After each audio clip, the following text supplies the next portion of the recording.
దైవభక్తికి, దృఢ సంకల్పానికి వయసుతో పని లేదని నిరూపిస్తున్నారు గుజరాత్కు చెందిన ఓ వ్యక్తి. 12 జ్యోతిర్లింగాలు చార్ధామ్ యాత్రను పూర్తి చేయడానికి ఆయన ఎంచుకున్న మార్గం అందరినీ ఆశ్చర్యపరుస్తోంది. వయసు 50 దాటినా కుర్రాడిలా సైకిల్ తొక్కుతూ వేల కిలోమీటర్లు ప్రయాణిస్తూ తాజాగా శ్రీశైలం చేరుకున్నారు. ఆయనే చతుర్భుజ్ రాయ్. ఆయన యాత్ర విశేషాలు మీకోసం. 30 ఏళ్ల నిరీక్షణ, అమ్మపోయాక యాత్ర మొదలు. గుజరాత్లోని సూరత్కు చెందిన చతుర్భాయ్ 56 సంవత్సరాలు. సైకిల్పై దేశంలోని 12 జ్యోతిర్లింగాలు చార్ధామ్ దర్శించుకోవాలన్న 30 ఏళ్ల నాటి కల.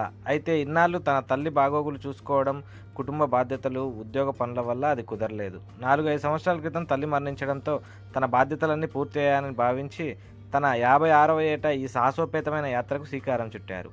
కుటుంబ సభ్యులు, సోదరుల ప్రోత్సాహంతో నవంబర్ 2న సూరత్ నుండి తన సైకిల్ యాత్రను ప్రారంభించారు. సూరత్ నుంచి బయలుదేరిన చతుర్భాయ్ మహారాష్ట్ర, కర్ణాటక, కేరళ, తమిళనాడు రాష్ట్రాల మీదుగా ఆంధ్రప్రదేశ్లోకి ప్రవేశించారు. ఇప్పటి వరకు మహారాష్ట్రలోని త్రయంబకేశ్వర్, కృష్ణేశ్వర్, భీమేశ్వర్ జ్యోతిర్లింగాలతో పాటు తమిళనాడులోని రామేశ్వరం దర్శనం పూర్తి చేసుకున్నారు. తిరుపతి మీదుగా ప్రయాణిస్తూ తాజాగా నంద్యాల జిల్లాలోని శ్రీశైల మల్లికార్జున స్వామి సన్నిధికి చేరుకున్నారు. ఇక్కడ నుండి ఒడిశాలోని జగన్నాథ్పురికి వెళ్ళనున్నట్లు ఆయన తెలిపారు. महाराष्ट्र, कर्नाटका, केरल, तमिलनाडु होके आंध्र प्रदेश में आया हूँ और साइकिल यात्रा इसलिए भी कर रहा हूँ कि फिट और रह सकूँ।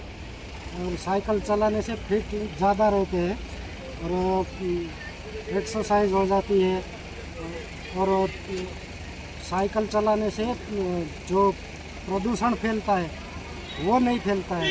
ज़्यादा गाड़ियाँ चलती है, 2 व्हीलर, 4 व्हीलर, 6 व्हीलर, वो प्रदूषण करती है और 2 व्हीलर और 4 व्हीलर वालों को ज़्यादा साइकिल से चलना चाहिए। जो कि 1-2 किलोमीटर कहीं जाना है तो साइकिल से ही जाना चाहिए।